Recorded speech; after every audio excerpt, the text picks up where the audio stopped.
Sa baryo na akala niya tahimik at payapa, natuklasan ni Miguel ang katotohanang matagal nang itinago. Lahat sila ay mga aswang.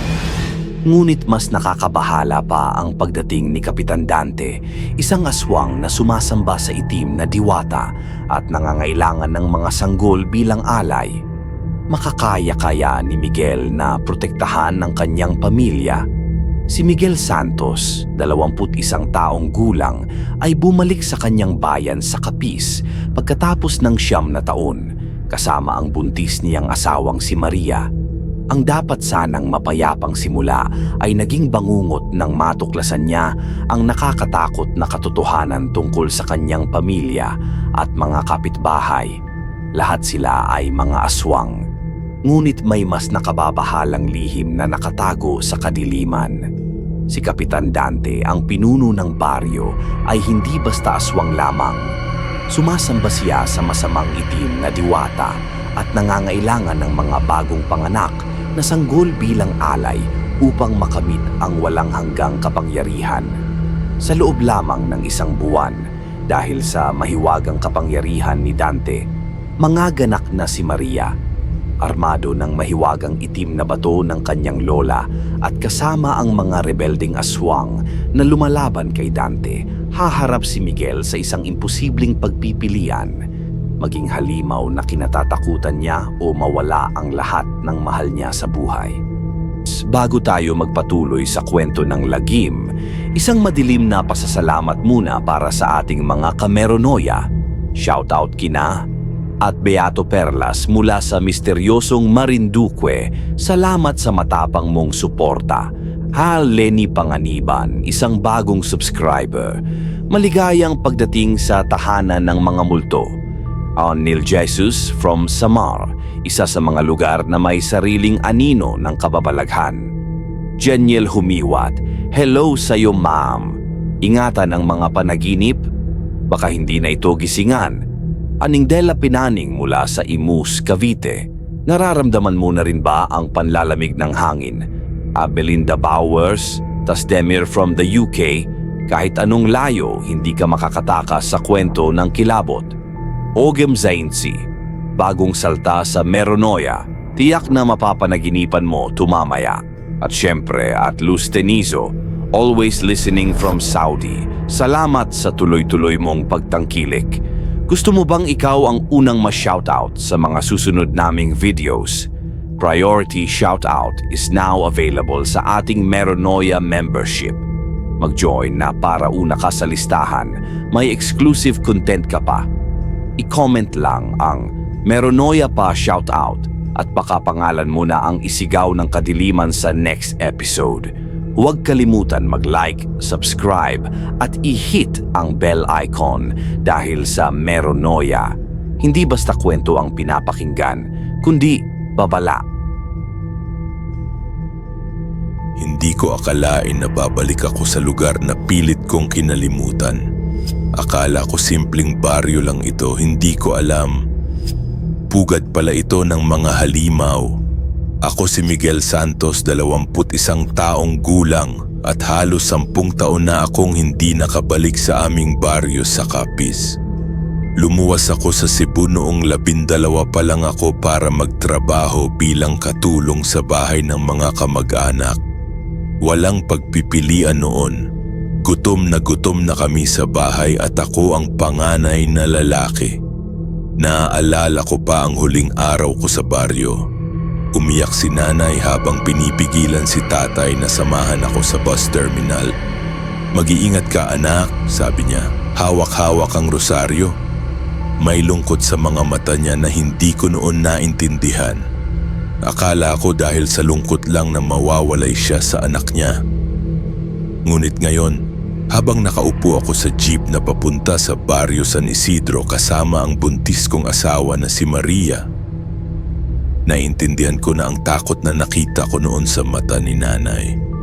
Si Maria ay 3 buwan na ang buntis. Hindi kami tinanggap ng pamilya niya, sabi nila. Mababa raw ang pinagmulan ko, pero hindi kami sumuko. Nagpasya kaming bumalik sa baryo para doon magsimula ng bagong buhay. Akala namin mas magiging payapa ang buhay namin doon. Kampante akong nakahawak sa kamay ni Maria habang papalapit na kami sa baryo. "Makikita mo, mahal," sabi ko sa kanya. "Tahimik doon, walang gulo. Perfect para sa aming pamilya." Ngunit pagbaba namin ng jeep, parang may kakaiba sa hangin. Malamig, mas malamig kaysa sa natatandaan ko. At may amoy, hindi ko matukoy pero parang may nabubulok na dahon, halo ng alikabok at metal. Naglakad kami sa daan patungo sa bahay ng mga magulang ko, bitbit ang mga gamit namin. Nakita ko na hindi gaanong nagbago ang baryo, mga lumang bahay pa rin, makipot na daan at mga puno na parang mas lumaki pa kaysa dati. Pero may mga detalyeng nakapagtataka. Wala masyadong mga bata sa labas, noon puno ng sigaw at tawanan ng mga daan. Ngayon tahimik. Nakita ko lang ang ilang matandang lalaki at babae na nakaupo sa mga bangko sa harap ng kanilang mga bahay. At lahat nakatingin sa amin. Hindi yung simpleng tingin ng curiosity, iba. Parang mga hayop na nakakita ng bagong prey. "Miguel," bulong ni Maria sa akin. Bakit parang hindi ako komportable? Hinawakan ko ng mas mahigpit ang kamay niya. "Okay lang, mahal. Mga kapitbahay lang natin yan." Pero sa loob-loob ko, alam kong may mali. Nang marating namin ang bahay ng mga magulang ko, lumabas sila agad. Si nanay mas payat na ngayon, pero pareho pa rin ang ngiti. Si tatay mas kulubot na pero malakas pa rin ang yakap. "Miguel!" sigaw ni nanay habang niyayakap ako. "Anak, ang laki mo na!" "Nanay, si Maria," sabi ko habang inilalakad si Maria papalapit sa kanila. "Asawa ko na at hindi ko alam kung paano sasabihin. "Buntis siya," sabi ni tatay na nakangiti. Pero may lungkot sa mata niya. Yung klaseng lungkot na nakita ko noon bago ako umalis. "Pasok kayo," sabi ni nanay. "Nagluto ako ng adobo, alam kong paborito mo pa rin yan." Habang kumakain kami, nagtanong-tanong ako tungkol sa baryo. Sino pa ang nakatira, sino ang namatay, sino ang lumipat, normal na mga tanong. Pero napansin ko na tuwing mababanggit nila ang isang tao, parang may kaba sa boses nila. "Si Mang Cardo pa ba ang pinuno dito?" tanong ko. Tumigil si tatay sa pagkain, si nanay ay uminom ng tubig bago sumagot. "Hindi na, anak," sabi ni nanay. "May bagong pinuno na, si Kapitan Dante. Mabait naman pero medyo mahigpit." "Mahigpit paano?" "Maraming rules ngayon," sabi ni tatay. "Hindi pwedeng lumabas pagkagabi, hindi pwedeng maingay. At kapag may mga bisita, kailangan ipaalam sa kanya." Nagtinginan kami ni Maria. "Bakit? May problema ba sa security?" tumango si nanay. "Oo, anak, may mga hayop kasi sa gubat, delikado. Pero ang paraan ng pagsabi niya parang hindi tungkol sa ordinaryong hayop." Nang gabi na, naghanda ng higaan para sa amin si nanay sa sala. Simple lang, banig sa sahig, unan at kumot. Pero komportable naman. Si Maria ay agad na natulog, pagod sa biyahe. Ako naman, hindi ako makatulog. Nakikinig ako sa mga tunog sa labas. May mga pag-aspas ng malaking pakpak. May mga ungol na hindi ko matukoy kung tao ba o hayop. At may mga yapak, maraming yapak na parang nagkakatipon sa gitna ng baryo. Bumangon ako at sumilip sa bintana. Nakita ko ang mga tao ng baryo na nakatayo sa gitna ng plaza. Lahat sila nakatingin sa bahay namin. Hindi sila gumagalaw, hindi sila nag-uusap, nakatayo lang nakatingin. Sa gitna nila nakita ko si Kapitan Dante. Matangkad, payat at may buhok na hangang balikat. Nakatingin din siya sa bahay namin. Pero iba ang tingin niya, parang nagugutom. Nanatili ako sa bintana hanggang sa unti-unti silang naglakasan. Pero bago umalis si Kapitan Dante, tumingin siya direkta sa bintana kung nasaan ako. Nakangiti siya. Ngiti na hindi umabot sa mata. Bumalik ako sa higaan at pinilit na matulog. Pero sa isip ko umuulit ang tanong, Ano ba talaga ang nangyayari sa baryo na ito? Kinabukasan ginawa naming normal ang lahat. Nagluto si Maria ng almusal habang tumutulong ako kay tatay sa pag-aayos ng likod bahay.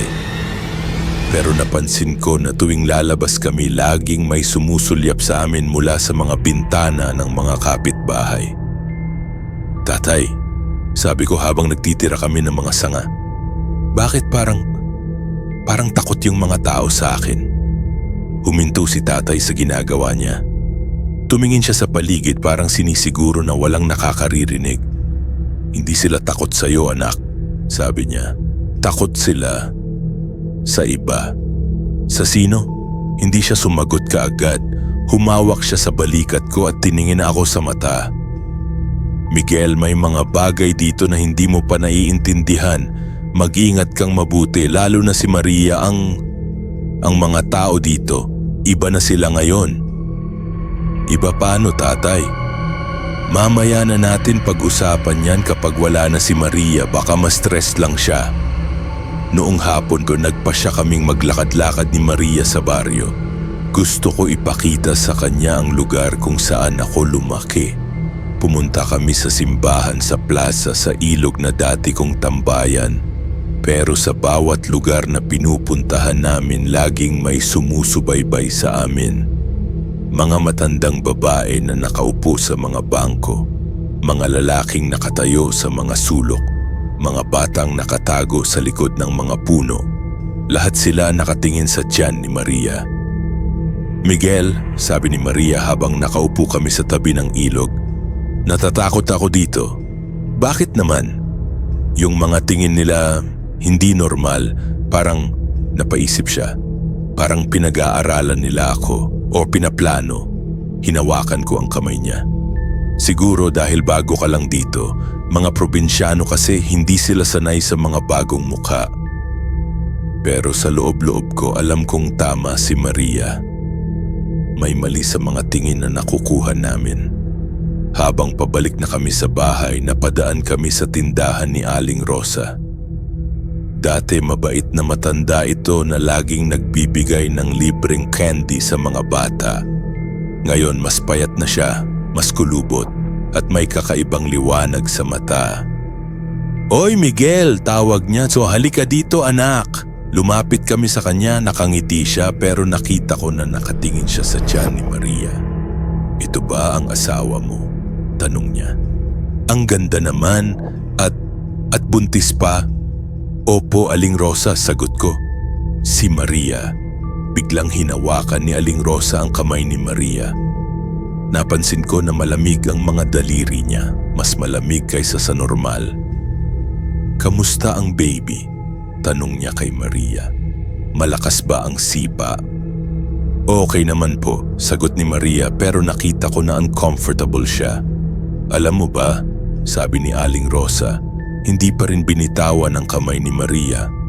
"Ang mga baby na ipinanganak dito sa baryo namin napaka-special, lahat sila blessed." "Blessed paano po?" tanong ko. Tumingin siya sa akin at sa ilang segundong iyon parang naging ibang tao siya. Mas madilim ang mukha, mas matalim ang mata pero sandali lang yon. Wala. "Blessed lang ka ng Diyos," sabi niya at binitawan na ang kamay ni Maria. "Mag-ingat kayo, lalo na si Maria, maraming wild animals sa gubat." Pabalik na kami sa bahay nang marinig namin ang kampana ng simbahan. 3 tunog, hudyat na maghahapunan na ang mga tao. Pero kakaiba ang tunog ng kampana. Hindi iyong metal na kampana na dati kong naririnig. Mas malalim, mas mabigat, parang gawa sa ibang materyales. Iba na ang tunog ng kampana ng simbahan, sabi ko kay tatay nang makauwi kami. Tumango siya. "Napalitan noong nagsimula si Kapitan Dante," sabi niya. "Mas maganda daw yung tunog." "Saan niya nakuha?" "Hindi ko alam, anak, pero..." Nag-isip siya. Pero simula noong napalitan yun, mas tahimik na ang baryo sa gabi. Habang kumakain kami ng hapunan, nagtanong ako kay nanay tungkol sa mga dating kapitbahay namin. Si Tita Carmen pa ba ang nakatira sa kabila?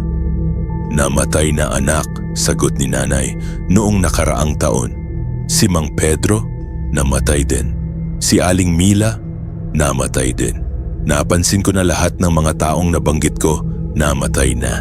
At lahat sila mga taong kilala kong mababait at hindi sumama sa kung anumang grupo o kulto dati. Marami pala ang namatay, nanay, sabi ko. Tumango si nanay pero hindi ako tiningin. Oo, anak, maraming nagkasakit. Yung iba naman nawala na lang. Nawala? Oo. Umalis daw pero hindi man lang nagpaalam. Sa gabi, hindi na ako makatulog. Nakikinig ako ulit sa mga tunog sa labas. Pero ngayong gabi, mas lapit na sila. May mga ungol na parang nagmumula sa ilalim ng lupa. May mga yapak na parang naglalakad sa bubong namin. At may mga boses, mga bulong na hindi ko maintindihan ang sinasabi. Bumangon ako at nagpunta sa banyo. Pero habang pabalik ako sa sala, nakita ko si nanay na nakatayo sa gitna ng kusina, nakatingin sa labas ng bintana. Nanay, tawag ko. Hindi siya lumingon, nanatili siyang nakatayo, nakatingin sa labas. Lumapit ako sa kanya at sumilip din sa bintana. Nakita ko si Kapitan Dante sa harap ng bahay namin. Kasama niya ang 3 lalaki na hindi ko kilala. Nakatingin sila sa bahay at nakita ko na may bit-bit silang mga kakaibang bagay. Mga patpat na may nakaukit na mga simbolo, mga bundle ng mga halaman, at isang maliit na sisidlan na parang puno ng dugo. Nanay, ano yon? Tanong ko. Sa wakas lumingon si nanay sa akin, nakita ko na umiiyak siya. Anak, sabi niya, hindi ko na kaya itago sa iyo ang totoo. Anong totoo? Hinawakan niya ang kamay ko. Malamig ang mga daliri niya, katulad ng mga daliri ni Aling Rosa kanina. Anak, hindi kami normal na tao. Ang buong baryo na ito, hindi kami normal na tao. Hindi ko naintindihan ang sinabi niya agad.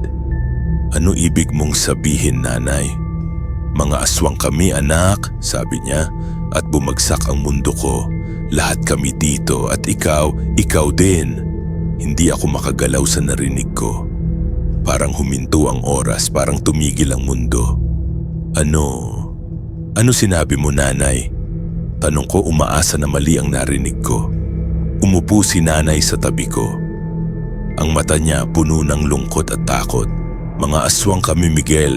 Ikaw, ako, si tatay, lahat ng nakatira dito sa baryo. Pero hindi lahat sa amin pareho. May mga aswang na kumakain ng tao. May mga aswang na ginagawa lamang ang kailangan para mabuhay. Umiling ako. Hindi totoo yan, mga alamat lang yan, nanay, walang mga aswang. Anak, sabi ni tatay na lumabas mula sa kwarto, totoo ang sinasabi ni nanay mo, kaya ka namin pinadala sa Cebu noon para malayo ka sa mundong ito. Para magkaroon ka ng normal na buhay. Pero kung totoo yan, bakit ako hindi naramdaman? Bakit hindi ako nagbabago sa gabi? Bakit hindi ako uhaw sa dugo? Tanong ko, halos nanginginig na. Dahil hindi ka pa nag-18 noon, sagot ni nanay. Ang kapangyarihan namin lumalabas lang kapag matanda na. Pero ngayon, 21 ka na. Dapat lumalabas na yan. Tumayo ako at nagsimulang maglakad-lakad. Hindi ko matanggap ang sinasabi nila. Kung totoo yan, bakit si Maria, bakit nyo kami pinabalik dito kung alam nyong delikado? Nagkatinginan si nanay at tatay. May takot sa mga mata nila. Anak, sabi ni tatay, hindi namin kayo pinabalik. Kayo ang bumalik. At ngayon na nandito na kayo, hindi na kayo makakaalis. Ano ibig mong sabihin? Si Kapitan Dante, sabi ni nanay. Siya ang pinuno ng mga aswang dito. Pero hindi siya tulad namin na gusto lang mabuhay. Siya ay sumasamba sa isang masamang nilalang. At ang nilalang na yon, nangangailangan ng mga alay.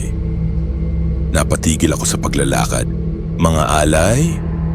Mga sanggol, bulong ni nanay. Mga bagong panganak na sanggol, parang binuhusan ako ng malamig na tubig. Si Maria, ang baby namin. Hindi, sabi ko. Hindi ko papayagan yan. Anak, kaya nga namin sinasabi sa iyo ang totoo, sabi ni tatay. Para maging handa ka, para protektahan mo ang pamilya mo. Paano ko mapoprotektahan sila kung hindi ko alam kung paano maging aswang? Sigaw ko, hindi na ko nag-iisip kung magigising si Maria. Pero natulog pa rin si Maria sa sala. Napakahimbing ng tulog niya na parang hindi man lang narinig ang usapan namin. May dahilan kung bakit ganyan ang tulog ni Maria, sabi ni nanay. Binigyan namin ng tea kanina. May halong gamot para sa mga buntis. Anong gamot? Tanong ko natatakot sa sagot. Para hindi niya marinig ang mga plano ni Kapitan Dante, sabi ni tatay. At para hindi siya makatakas. Naramdaman ko ang galit na sumisigas sa dibdib ko. Ginawa niyo ring bihag ang asawa ko. Hindi anak, sabi ni nanay. Ginagawa namin ang lahat para protektahan kayo pero limitado lang ang kakayahan namin. Ano ba talaga ang plano ni Kapitan Dante? Umupo si tatay sa harap ko. Nakita ko sa mata niya ang takot at lungkot. Maghihintay siya hanggang manganak si Maria. Pagkapanganak, kukunin niya ang sanggol at iaalay sa nilalang na sinasamba niya. Sa pamamagitan ng pag-alay na yon, lalo pa siyang magiging malakas. At lahat kami sa baryo magiging mga alipin niya. Pero buntis pa lang si Maria ng 3 buwan, sabi ko, marami pa tayong oras. Umiling si nanay. Hindi anak, may kapangyarihan si Kapitan Dante na magpabilis ng pagbubuntis. Sa loob ng 1 buwan mangaganap na si Maria. Napasubsob ako sa mga palad ko. Parang sumama ang lahat ng nangyayari. Kaya namin kailangan magplano ngayon, sabi ni tatay. May paraan para labanan si Kapitan Dante, pero kailangan mo matutong gamitin ang kapangyarihan mo. Anong kapangyarihan? Tumayo si nanay at naglakad sa silid. Bumalik siya na may hawak na isang maliit na baul. Binuksan niya ito at naglabas ng isang itim na bato na bilog. Ito ang iniwan ng lola mo, sabi niya, si Lola Ising. Dati siyang pinuno ng baryo na ito, pero hindi siya tulad ni Kapitan Dante. Ginagamit niya ang kapangyarihan niya para protektahan ang mga tao. Hinawakan ko ang bato. Mainit ito sa kamay at parang may kumukulog na enerhiya sa loob. Ano ang gagawin ko dito? Itutulak mo sa dibdib mo, sabi ni tatay. Ito ang mag-a-activate ng tunay mong kapangyarihan. Pero babala, anak, kapag ginawa mo yan, hindi ka na magiging normal na tao. Magiging aswang ka na talaga. Tiningin ko ang bato sa kamay ko. Pero paano ako makakatalo kay Kapitan Dante kung beginner pa lang ako? Hindi ka mag-isa, sabi ni nanay. May mga aswang pa rin dito na hindi sumasama kay Kapitan Dante. Mga kaibigan ng lola mo, kakampi mo sila. Biglang narinig namin ang pagkatok sa pinto. 3 beses mahinang katok. Nagpanik si nanay at tatay. Si Tia Marta, bulong ni nanay. Ang signal niya yan. Binuksan ni tatay ang pinto. Pumasok ang isang matandang babae na kilala ko din noon. Si Tia Marta, kapatid ni Lola Ising. Dante at ang mga kasamahan niya papunta na dito, sabi niya agad. Magtago kayo, Miguel at Maria. Hindi pwedeng magtago, sabi ni tatay. Ay makikita nila, may olfactory powers sila. Ano ang gagawin namin? Tanong ko, hawak pa rin ang itim na bato. Tiningin sa akin si Tia Marta. Gamitin mo na yan, apo. Wala nang ibang paraan. Napatingin ako sa natutulog na si Maria. Kung gagamitin ko ang bato, hindi na ako magiging normal na tao. Pero kung hindi ko gagamitin, mawawala ang asawa at anak ko. Walang pagpipilian. Itinulak ko ang bato sa dibdib ko. Biglang sumigaw ako sa sakit. Parang may kumukulong apoy sa loob ng katawan ko. Naramdaman ko na nagbabago ang lahat. Ang paningin ko, ang pangamoy ko, ang pakikipagkako. Nakita ko sa mukha ni nanay at tatay na natatakot sila. Pero hindi ako takot. Para sa unang beses sa buhay ko, hindi ako takot. Nakaririnig na kami ng mga yapak sa labas. Dumating na si Kapitan Dante. Nang matapos ang sakit, naramdaman ko ang bagong lakas na dumaloy sa katawan ko. Nakikita ko ang lahat ng mas malinaw, nakikita ko kahit sa dilim. Naririnig ko ang bawat tunog sa loob ng kilometrong radius. At nakikita ko ang mga tunay na mukha ng mga tao sa paligid, puno ng dilim at takot. Tumayo ako at napansin ko na mas mataas ako ngayon, mas malakas, mas halimaw. Miguel, bulong ni nanay, kontrolin mo ang sarili mo. Huwag mong hayaang makontrol ka ng galit. Pero sa totoo, naramdaman ko ang galit na umuusok sa loob ko. Galit kay Kapitan Dante na balak makuha ang anak namin. Galit sa sarili ko na kailangan kong maging halimaw para protektahan ang pamilya ko. Narinig namin ang katok sa pinto. Hindi na mahinang katok, malakas parang command. Kumpadre Amado, tawag ni Kapitan Dante, buksan mo ang pinto, may pag-uusapan tayo. Si tatay ay lumabas para buksan ang pinto. Pumasok si Kapitan Dante kasama ang 3 lalaki. Ngayon na aswang na ako, nakikita ko na ang tunay na anyo nila. May mga pakpak na nakakubli, mga mata na kumikinang sa dilim at mga kuko na mahaba at matalas. Kapitan, bati ni tatay. Ano po ang sadya niyo? Tiningin si Kapitan Dante sa paligid hanggang sa napadako ang mata niya sa akin. Nakangiti siya pero makikita mo sa ngiti niya ang mga pang na mas matulis kaysa sa normal. Si Miguel, sabi niya. Ang prodigal son na bumalik sa tahanan at dala pa ang asawa. Tumingin siya kay Maria na natutulog pa rin sa sala. Ang ganda ng asawa mo at napakaganda ng bitbit niya. Anong kailangan nyo? Tanong ko, pilit na kinokontrol ang galit ko. Direkta ka, gusto ko yan, sabi ni Kapitan Dante. Okay, direkta din ako. Alam mo na ba kung ano ka? Alam ko na. Sinabi na pala ng mga magulang mo. Good, mas madali para sa akin. Naglakad siya papalapit sa akin kaya alam mo na rin siguro kung bakit ako nandito. Para sa anak namin.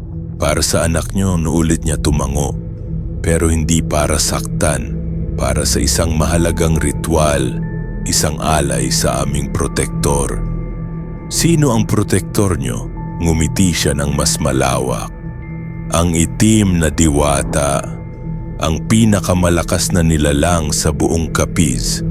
Sa pamamagitan ng pag-alay sa kanya ng mga sanggol, binibigyan niya kami ng walang hanggang lakas at proteksyon.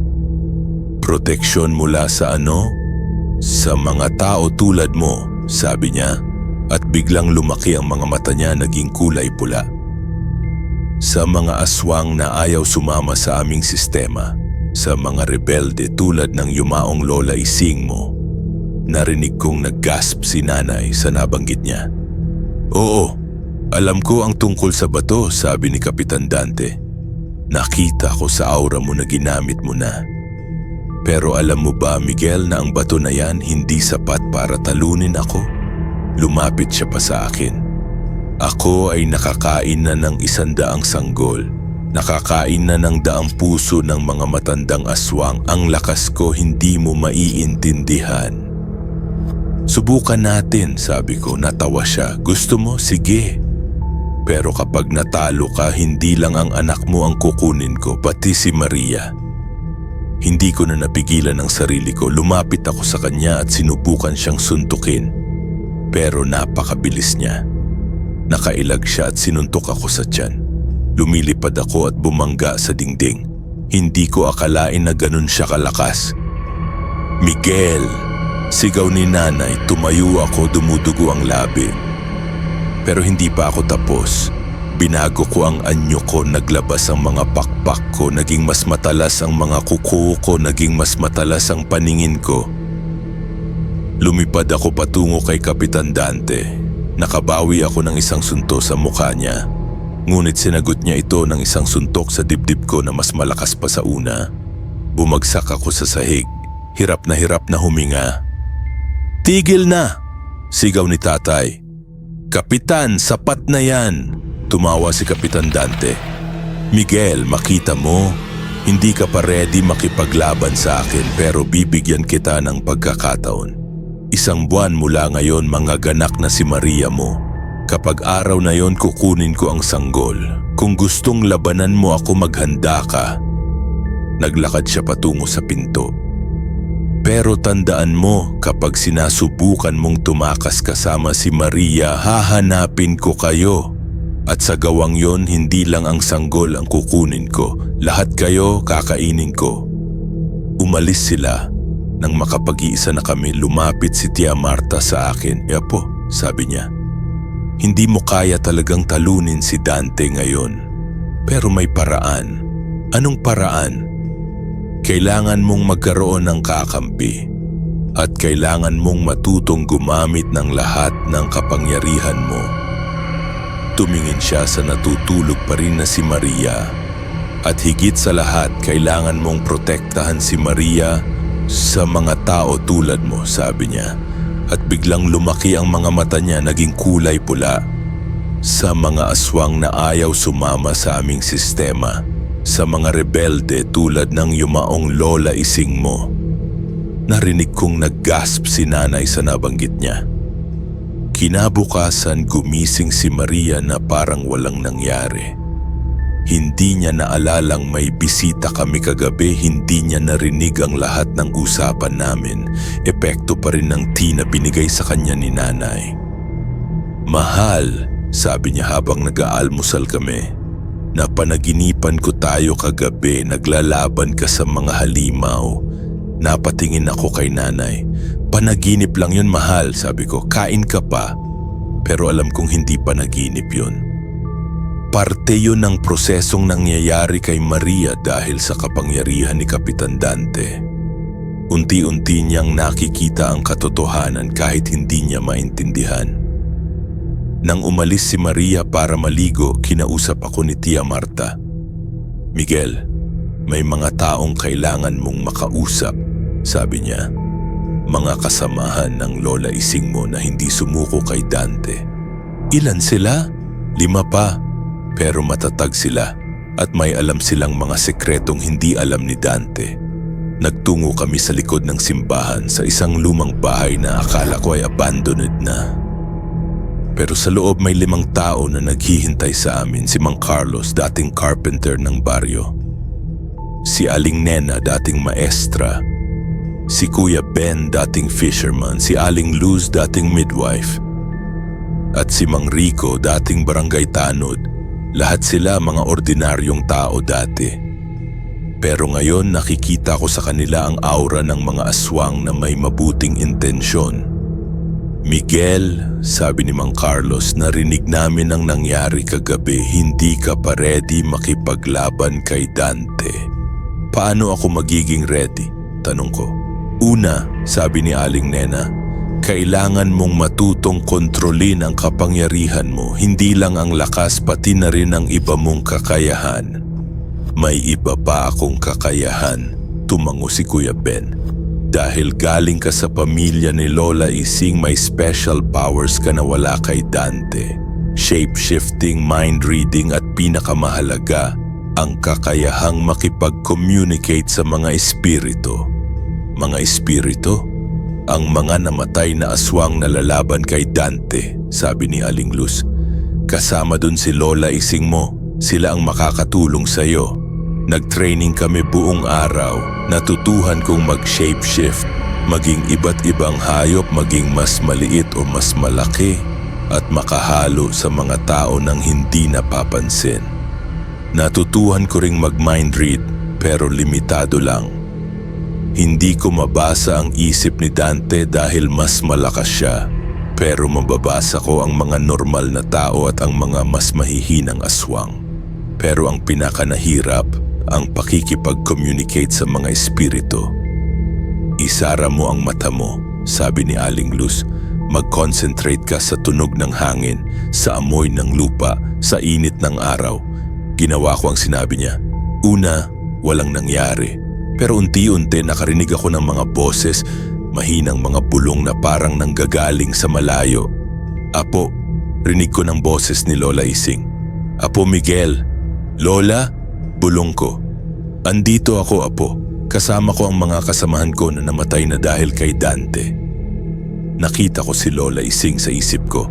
Payat na matanda na may mababait na mata, ngunit puno ng lakas at determinasyon. Lola, paano ko matatalo si Dante? Hindi mo siya matatalo sa lakas lang, Apo. Kailangan mo siyang talunin sa katalinuhan. May weak point siya, ang pinagmula ng kapangyarihan niya. Ano yon? Ang itim na diwata na sinasamba niya, hindi totoo. Nagulat ako sa narinig ko. Hindi totoo? Totoo naman siya pero hindi siya diwata. Siya ay isang malaking aswang na nagpapanggap na Diyos para makakuha ng mga alay.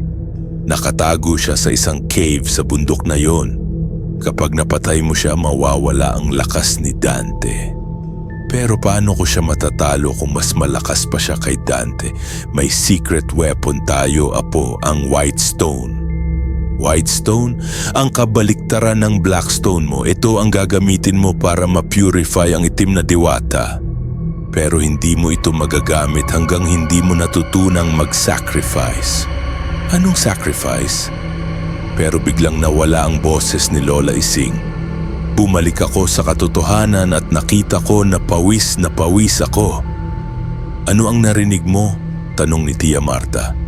Ikwinento ko sa kanila ang lahat. Nagkatinginan sila. Ang White Stone, sabi ni Mang Carlos. Matagal nang nawawala yon. Hindi namin alam kung nasaan. Pero alam ni Lola Ising, sabi ko. Babalik ako sa kanya mamaya. Umuwi ako para makita si Maria. Nakita ko na mas malaki na ang tiyan niya kaysa kahapon. Totoo nga ang sinabi ni Nanay. Nagbabilis ang pagbubuntis niya dahil sa kapangyarihan ni Dante. Miguel, sabi ni Maria habang hawak-hawak ang tiyan niya, may kakaiba sa baby ko. Napakalakas ng sipa at parang may ibang presence sa loob ko. Niyakap ko siya. Okay lang yan, mahal. Normal lang yan sa mga pregnant. Pero alam ko na hindi normal yon.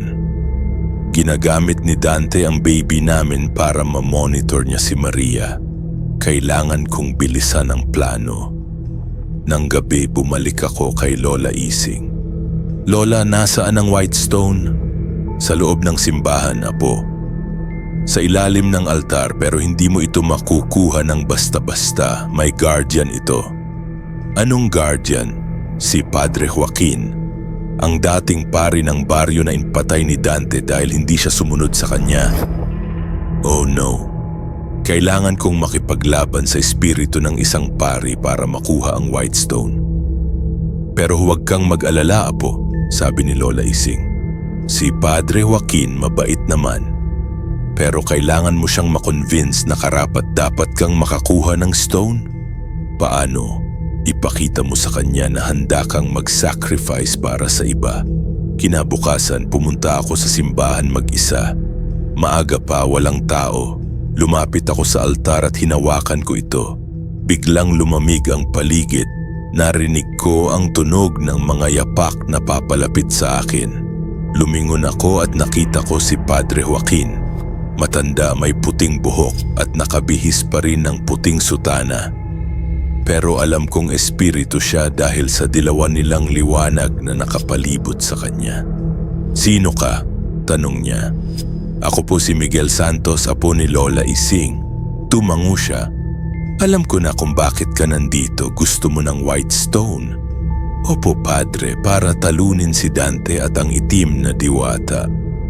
Pero bakit ka karapat-dapat na makakuha nito? Anong sacrifice ang handang mo gawin? Hindi ko alam kung ano ang isasagot ko. Anong sacrifice nga ba ang handa kong gawin? Handa ko pong isacrifice ang buhay ko, sabi ko. Umiling si Padre Joaquin. Hindi sapat ang buhay mo lang. May mas mahalaga pa sa buhay mo. Naisip ko si Maria at ang baby namin. Hindi ko po masacrifice ang pamilya ko. Hindi ko sinasabi na isacrifice mo sila. Sinasabi ko na isacrifice mo ang future mo kasama nila. Hindi ko maintindihan ang sinabi niya agad. Miguel, sabi ni Padre Joaquin, kapag ginamit mo ang white stone, magiging purified ka. Babalik ka sa pagiging normal na tao. Pero hindi ka na magiging aswang. Hindi ka na makakapag-protect sa pamilya mo gaya ng dati. At hindi mo na sila makakasama sa mundo ng mga aswang. Naintindihan ko na.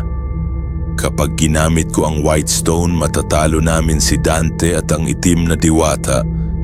Pero magiging normal akong tao ulit. At si Maria at ang baby ko, kung aswang din sila, hindi ko na sila makakasama sa mundo nila. Pero safe naman sila? Tanong ko. Safe sila, pero hindi mo na sila makakasama. Mahirap na desisyon. Pero para sa kaligtasan ng pamilya ko at ng buong baryo, worth it. Ginagawa ko po yung sacrifice, sabi ko. Ngumiti si Padre Joaquin. Lumapit siya sa altar at hinawakan niya ito. Biglang bumukas ang altar at naglabas ng isang puting bato na kumikinang. Ito ang white stone, sabi niya habang inabot sa akin.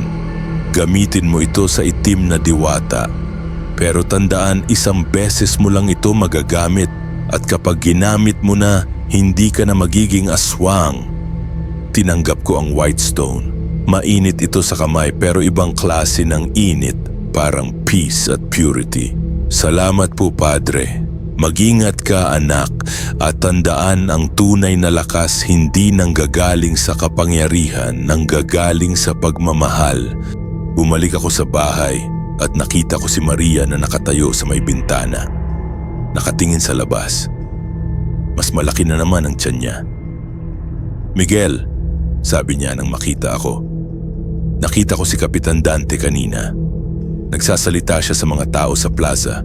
Hindi ko naintindihan ang sinasabi niya pero parang tungkol sa akin. Lumapit ako sa kanya at hinawakan ang kamay niya. Anong sinabi niya? Hindi ko sure pero rinig ko ang pangalan ko at may sinasabi siya tungkol sa grand ritual bukas. Bukas? Akala ko ay isang buwan pa. Pero tiningnan ko ang tiyan ni Maria. Halos ready na siyang manganak. Maria, sabi ko, kailangan nating umalis dito ngayon na. Bakit? Anong nangyayari? Hindi ko alam kung paano ko sasabihin sa kanya ang totoo. Pero wala nang oras para sa mga kasinungalingan. Maria, mahal. Ang mga tao dito hindi sila normal. Mga aswang sila. At gusto nilang kunin ang baby natin. Akala ko ay hindi siya maniniwala sa akin. Pero nakita ko sa mata niya na may parte sa kanya na nakakaalam ng totoo. Alam ko, sabi niya, sa mga panaginip ko nakikita ko ang totoo. Kaya nga hindi ako nakatulog ng maayos. Niyakap ko siya. Tara na, kailangan nating tumakas. Pero pagkabukas namin ng pinto, nandun na si Kapitan Dante kasama ang 10 kasamahan niya. Saan kayo pupunta? Tanong niya nakangiti. Paglilibot lang, sagot ko. Hindi pwede yon, sabi niya. Kasi ngayong gabi manggaganak na si Maria at kailangan namin siya sa ritual. Hindi namin papayagan yan, sigaw ko. Tumawa si Kapitan Dante. Miguel, makita mo ba kung ilan kami? Ikaw lang mag-isa, hindi mo kami kaya. Pero hindi nila alam na may mga kakampi ako. Biglang lumabas si Mang Carlos at ang iba pang mga kasamahan namin sa likod ng bahay ni Dante. Nakita ko rin si Tia Marta at mga dating neighbors namin na hindi sumasama kay Dante. Hindi siya nag-iisa, sabi ni Mang Carlos. Nagulat si Kapitan Dante. Hindi niya akalain na marami kaming kakampi. Ang mga rebelde, sabi niya. Akala ko ba namatay na kayo lahat? Hindi kami madaling mamatay, sagot ni Aling Nena. Nagsimula ang laban. Ang mga aswang na kasama ni Dante ay lumapit sa amin. Nakita ko ang tunay na anyo nila. Mga malaking pakpak, mga matatalis na kuko, mga mata na kumikinang sa dilim.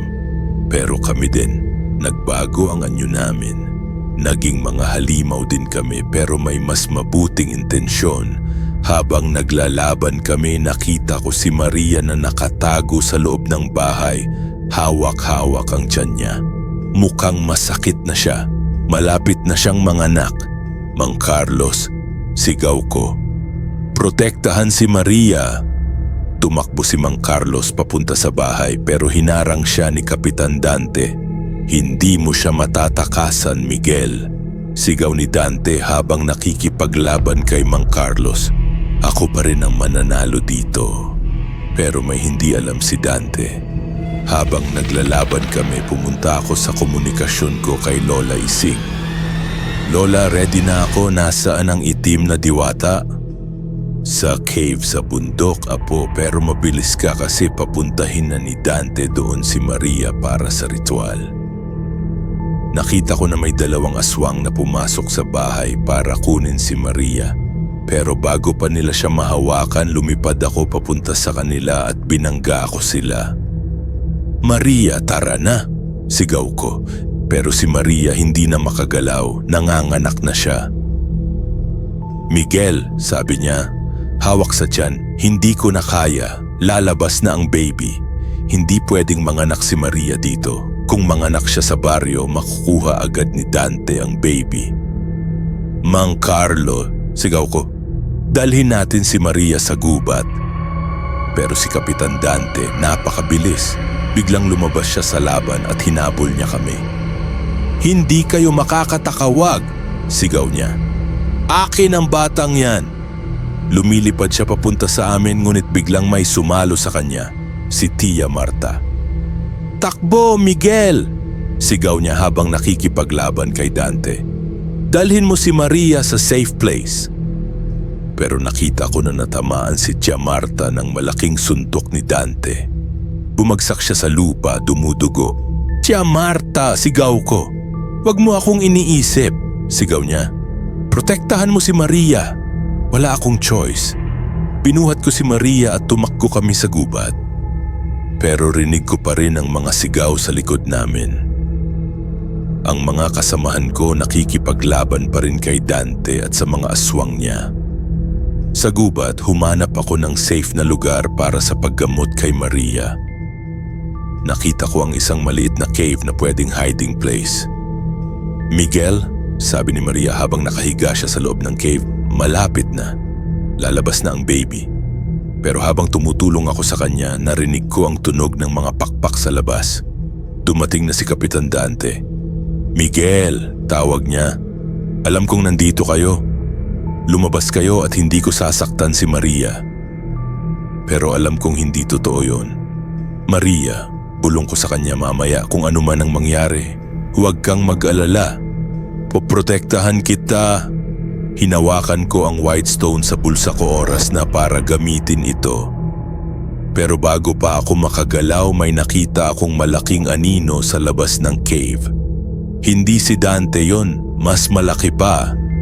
Ang itim na diwata, dumating na siya para sa ritual. Ang itim na diwata ay isang malaking nilalang na parang halo ng tao at malaking ibon. May malaking pakpak na itim, mga mata na kumikinang sa dilim at mga kuko na parang mga espada. Pero ang pinakakatakot sa kanya, ang presensya niya, parang dilim na nakakablangko ng pag-asa. Dante, sabi ng itim na diwata sa mababang boses na parang kumukulong tubig, nasaan ang alay? Nandito, Master, sagot ni Kapitan Dante. Sa loob ng cave. Lumapit ang itim na diwata sa cave. Nakita ko ang mga mata niya na tumingin sa loob at nakita niya si Maria. Sabi niya, perfect. Malapit na siyang manganak, ideal para sa ritual. Hindi ko na napigilan ang sarili ko. Lumabas ako ng cave at tumayo sa harap ng itim na diwata. Hindi ko kayo papayagan kunin ang asawa at anak ko, sabi ko. Natawa ang itim na diwata. Ikaw ba si Miguel, ang apo ni Ising? Narinig ko na ginagamit mo ang Blackstone. Ginagamit ko nga. Pero alam mo ba na ang Blackstone mo galing din sa akin? Sabi niya. Ako ang nagbigay niyan kay Ising noon para kontrolin ko siya. Pero hindi siya sumunod sa akin. Nagulat ako sa narinig ko. Ibig sabihin, controlled ako ng itim na diwata? Hindi mo na kailangang mag-alala, sabi ng itim na diwata. Hindi kita kokontrolin pero dapat alam mo na walang paraan para matalo mo ako. Ako ang pinagmulan ng lahat ng kapangyarihan ng mga aswang dito. May paraan, sabi ko, at nilabas ko ang white stone. Nakita ko na biglang naging seryoso ang mukha ng itim na diwata. Saan mo nakuha yan? Sa taong mas malakas pa sa'yo. Walang mas malakas sa akin sa lugar na ito. May mas malakas, sabi ko, ang Diyos. Galit na galit ang itim na diwata. Lumipad siya papunta sa akin, mga kuko niya nakahanda na para saktan ako. Pero ginagamit ko ang white stone. Biglang lumabas ang puting liwanag mula dito at tamaan si itim na diwata. Sumigaw siya sa sakit. Ano yan? Ang white stone, sagot ko. Ang kabaliktaran ng lahat ng kasamaan mo. Pero hindi pa tapos ang laban. Ang itim na diwata ay malakas pa rin. Ginagamit niya ang lahat ng kapangyarihan niya para labanan ng white stone. Miguel! Rinig ko ang sigaw ni Maria mula sa cave. Lumabas na ang baby. Baby ko na! Pero hindi ko pwedeng iwanan ang laban. Dante! Sigaw ng itim na diwata. Kunin mo ang baby.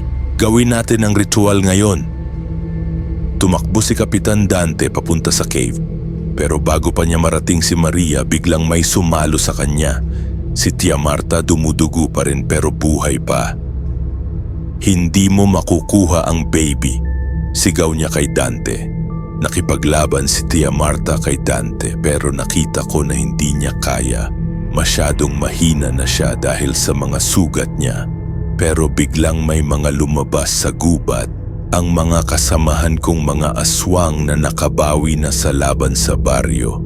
Si Mang Carlo, si Aling Nena, si Kuya Ben, si Aling Luz, si Mang Rico. Lahat sila may mga sugat pero determined pa rin na tulungan ako. Miguel, sigaw ni Mang Carlos, tapusin mo na ang itim na diwata, aayusin namin si Dante. Nakipaglaban sila kay Kapitan Dante habang ako ay patuloy na lumalaban sa itim na diwata gamit ang white stone. Pero nakita ko na hindi sapat ang white stone para talunin siya completely. Kailangan ko ng iba pang paraan. Lola Ising! Sigaw ko sa isip ko. Tulungan mo ako! Apo, rinig ko ang boses ni Lola Ising. Para ma-activate completely ang white stone, kailangan mo talagang mag-sacrifice. Hindi lang ang future mo, pati ang kasalukuyan mo. Anong ibig mong sabihin? Kailangan mong i-combine ang black stone at white stone. Pero kapag ginawa mo yon, mamamatay ka. Pero ang lakas na lalabas, sapat na para tapusin ang itim na diwata, mamamatay ako. Pero maliligtas ko si Maria at ang baby namin. Maliligtas ko ang buong baryo. Ginagawa ko, Lola, sabi ko. Hinawakan ko ang black stone sa dibdib ko at ang white stone sa kabilang kamay. Pinagsama ko ang dalawa. Biglang lumabas ang napakalaking liwanag. Halo ng itim at puti ng kasamaan at kabutihan, ng takot at pag-asa. Ang lakas na naramdaman ko hindi ko maide-describe. Parang lahat ng aswang na namatay para sa kabutihan binigyan ako ng kanilang lakas. Ngayon, sigaw ko at ibinato ko ang combined stone sa itim na diwata. Tamaan siya sa dibdib. Biglang sumigaw siya, isang sigaw na rinig sa buong Capiz. Hindi! Sigaw niya. Hindi ako pwedeng mamatay, ako ang... Pero hindi niya natapos ang sinasabi niya. Biglang naging ash siya at nawala sa hangin. Pagkamatay ng itim na diwata, biglang nawala rin ang lakas ni Kapitan Dante. Nagsimula siyang mag-age rapidly dahil artificial lang pala ang youthfulness niya dahil sa powers ng itim na diwata. Hindi! Sigaw ni Dante habang nakikita niya na tumatanda siya. Ano ang ginawa mo? Pero hindi na niya nakamit pa ang akin. Dahil sa sobrang gulang niya namatay siya sa spot. Tapos na ang laban. Pero ako naman, nagsimula ng mawalan ng lakas. Epekto ng paggamit ng combined stones. Lumapit sa akin si Mang Carlos. "Miguel, okay ka ba?" "Hindi," sabi ko. "Mamamatay na ako. Pero safe na si Maria at ang baby." Tumakbo ako papunta sa cave kung nasaan si Maria. Nakita ko siyang nakahawak sa baby namin, isang batang lalaki na parang ako. "Miguel," sabi ni Maria, nakangiti kahit pagod. "Kamukha mo siya." Niyakap ko silang dalawa. "Mahal ko kayo." "Mahal din namin ka," sabi ni Maria. "Pero bakit parang papaalam ka?" Hindi ko sinabi sa kanya na mamamatay na ako, ngumiti lang ako. "Pangalanan natin siya ng Gabriel," sabi ko. "Gabriel Santos." "Okay," sabi ni Maria. "Gabriel Santos."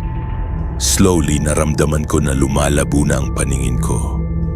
Ang dating lakas ko nawala na. Bumabalik na ako sa pagiging normal na tao, pero sa prosesong yon, namamatay ako pero masaya ako. Naligtas ko ang pamilya ko, naligtas ko ang baryo. Hindi ako namatay. Nagulat ako nang magising ako sa isang kwarto na hindi ko kilala. Nakita ko si Maria na nakaupo sa tabi ko, hawak-hawak si baby Gabriel. "Gising ka na," sabi niya at niyakap niya ako. "Nasaan tayo?" tanong ko. "Sa hospital sa Iloilo," sagot niya. "Dinala ka ng mga kasamahan mo dito noong nauntog ka sa laban." "Teka, hospital sa Iloilo, hindi sa baryo?" Anong nangyari sa baryo?" tanong ko. Pumasok si Mang Carlos sa kwarto, nakangiti siya. "Miguel," sabi niya, "okay na ang lahat sa baryo. Pagkamatay ni Dante at ng itim na diwata, bumalik sa normal ang lahat. Ang mga aswang na sumama kay Dante, bumalik sila sa pagiging normal na tao.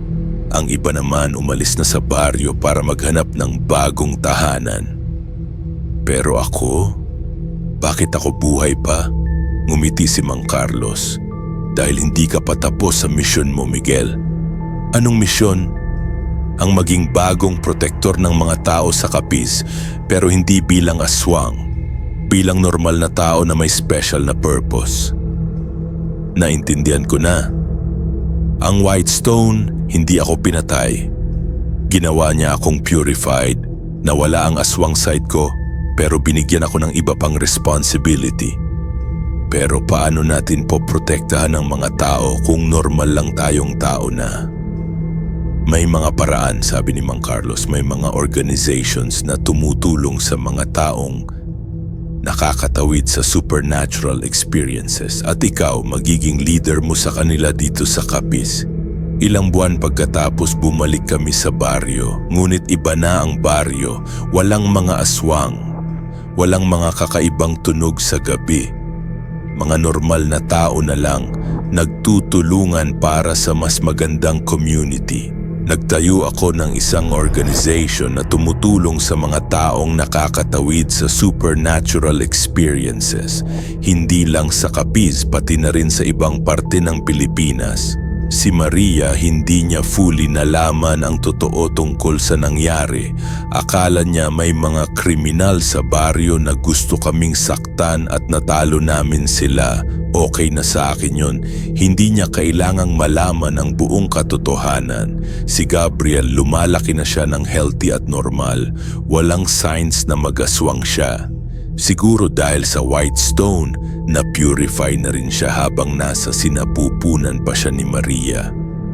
Ngayon, habang nakatayo ako sa plaza ng baryo watching si Gabriel na naglalaro kasama ang mga bata, nakakapag-isip ako sa lahat ng nangyari. Naging halimaw ako para protektahan ang pamilya ko. Pero sa huli naging tao ulit ako, ngunit mas malakas na tao dahil alam ko na ang mga dapat ipaglaban. Hindi na ako aswang, pero hindi rin ako ordinary na tao. Ako ay Miguel Santos, dating aswang, kasalukuyang protektor ng mga taong kailangan ng tulong laban sa supernatural forces. At proud ako sa naaging ko. Dahil minsan kailangan mong maging halimaw para maprotektahan ang mga taong mahal mo sa mga tunay na halimaw. Pero sa huli, ang tunay na lakas ay nanggagaling sa pagmamahal, hindi sa kapangyarihan ng kadiliman. 5 taon ang nakalipas mula nang matapos ang laban kay Itim na Diwata. Ang baryo namin ay naging tahimik at payapa na. Si Gabriel ay lumaki ng matalino at mabait. 5 na siyang taong gulang at palaging curious sa mundo. Isang gabi habang naglalakad ako sa plaza pagkatapos ng meeting ng organization, naramdaman ko ang kakaibang presensya. Hindi tulad ng dati, hindi aswang, pero may kakaiba pa rin. Nakita ko ang isang matandang babae na nakatayo sa ilalim ng puno ng balete. Nagulat ako dahil kilala ko siya. "Lola Ising," bulong ko. Lumapit siya sa akin, ngumiti. "Apo, matagal na kitang hindi nakita." Pero patay na kayo, di ba?" "Oo, patay na ako, pero balik ako para sa isang mahalagang dahilan." Umupo kami sa bench sa plaza. Ang hangin ay malamig at ang mga ilaw sa kalsada ay parang nagfe-flicker. "Anong dahilan, Lola?" "May paparating na bagong panganib, Miguel. Hindi lang dito sa Capiz kundi sa buong Pilipinas." Nanlamig ako. Akala ko tapos na ang lahat. "Ang Itim na Diwata na natalo mo, may mga kapatid pala. 3 silang magkakapatid. Ang Itim na Diwata na natalo mo, ang Pulang Diwata sa Mindanao, at ang Asul na Diwata sa Luzon." Asul at Pulang Diwata? Oo. Ang Itim na Diwata ay naging pinakamahina sa kanilang 3 dahil sa mga taong lumaban sa kanya noon. Pero ngayong patay na siya, ang 2 kapatid niya ay galit na galit. Magkakaroon ng malaking giyera sa buong bansa. Hindi ko alam kung paano ko haharapin ang ganitong kalaking responsibilidad. Normal na tao na lang ako ngayon. Pero Lola, wala na akong kapangyarihan. Paano ko sila lalabanan? Ngumiti si Lola Ising at naglabas ng isang bagong bato. Hindi itim, hindi puti, kundi gintong kulay. Ito ang Golden Stone, Miguel, ang pinakamalakas sa lahat ng mga bato. Ginawa ito ng mga unang protector ng Pilipinas noon, mga taong lumaban sa mga diwata noong panahon ng mga ninuno natin. Tinanggap ko ang Golden Stone.